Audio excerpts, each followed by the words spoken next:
reaction then from our final game of the season. Bournemouth's season was wrapped up today in a 2-0 victory at the Vitality Stadium against Leicester. Ruud van Nistelrooy's men have had it tough this season, haven't they? And look, with Cherries having nothing to play for, this could have been a dead rubber, but Semenyo's brace in the second half confirmed that, in terms of us being compassionate to our visitors, 0 Fox were given. See what I did there? Fox.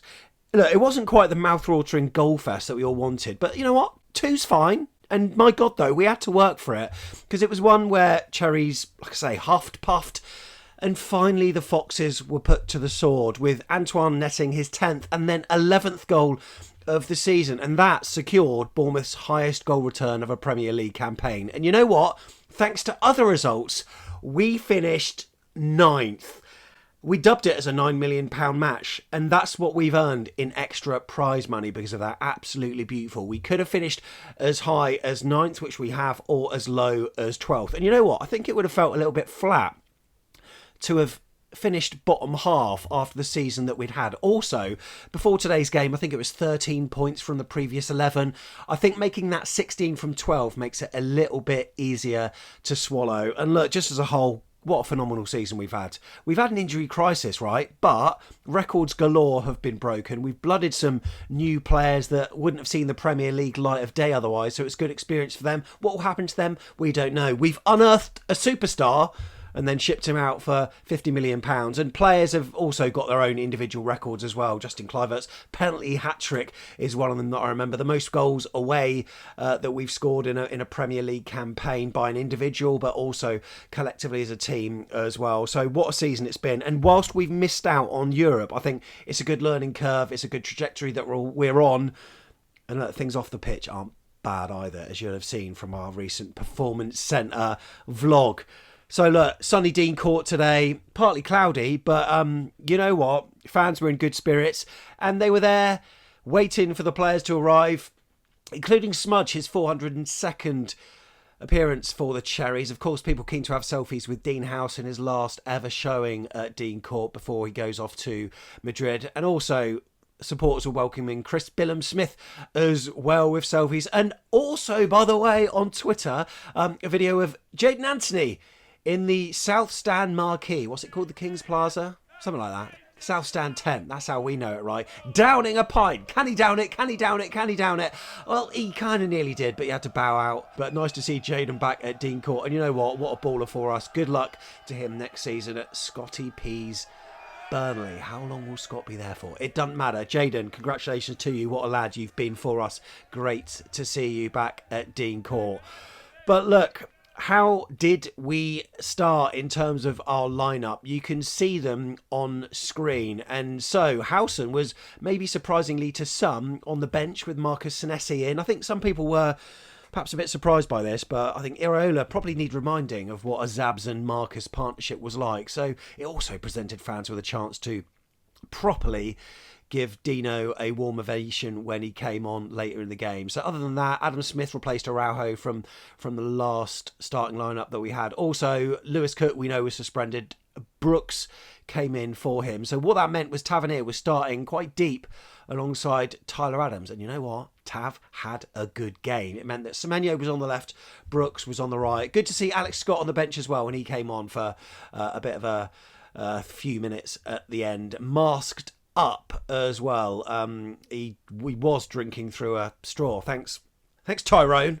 But now he's just drinking in the success of finishing 9th. Leicester City will flick back to the team lineups. Ndidi, there was no Ndidi.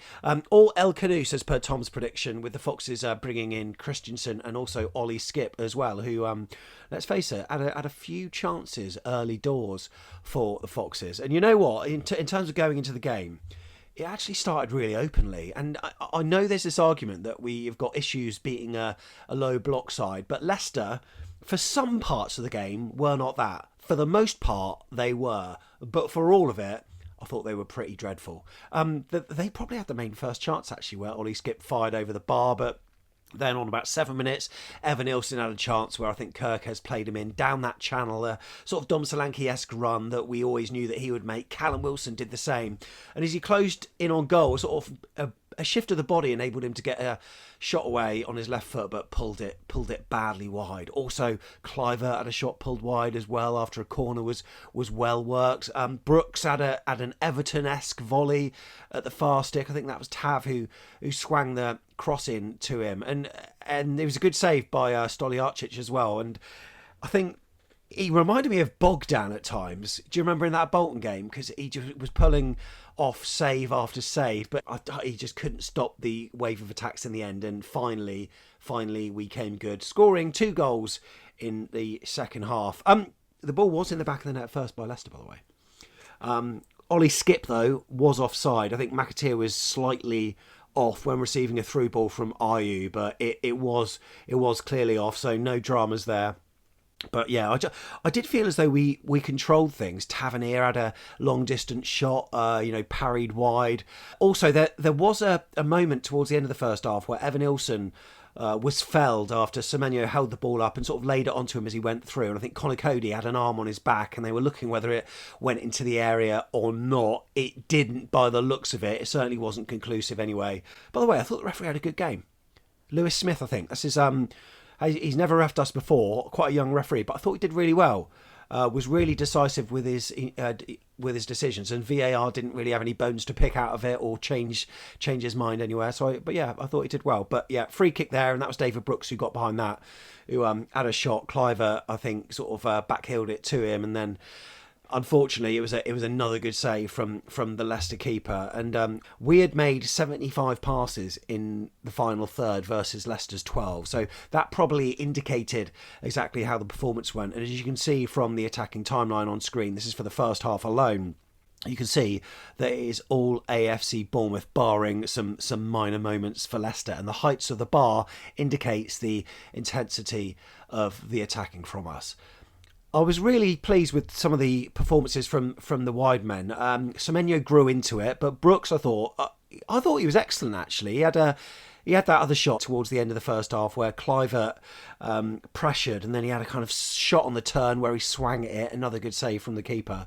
So Stoliarcic was very much Brooks's nemesis in that first half, but I think Brooks emerged with some credit there, and certainly has given Iraola something to think about there, because I thought he did really, really well. And as you check out the average positions, this is from the first half alone, you can see how much we dominated. I mean, Leicester were camped out in their own half, but you know what? Weirdly, I had no concern at this point that we wouldn't break through at some point. The XG had us ahead. We had 8 shots to their 2, also 3 shots on target. And I know that a lot of times on the forum and on social media we go on about not breaking down a low block. I think, as Neil Dawson said on a recent pod, we have done that in certain games, but I think it's just more noticeable when you don't win a game against a team that has come to defend.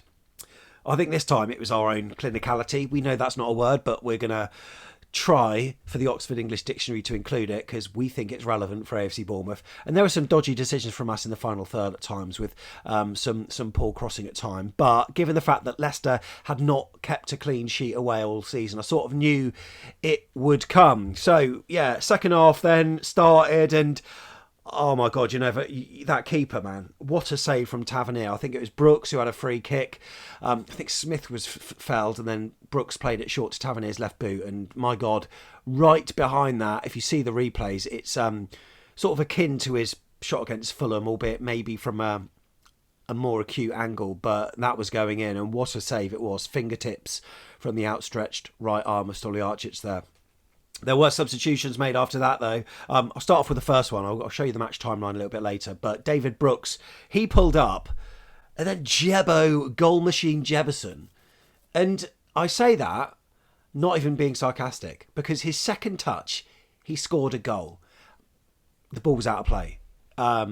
We think it was anyway. But David Brooks came off. Jebison went out wide to the right, which was, I thought it might represent a shape change, and Jebbo might maybe sit in the number 10 and Clive out wide. There were a few moments where it was like they were flirting with doing that, but Jebbo, I think he did all right, actually. Strong on the ball, better on the ball as well, more diligent. And there was a moment where I think Evan Ilson on the byline crossed the ball, and it took a touch off a defender, but then it kind of looped and found Jebbo at the far stick and just had to side foot home. Now, I've just been seeing the angles, right? There's not one angle that shows the ball going out of play. It probably did.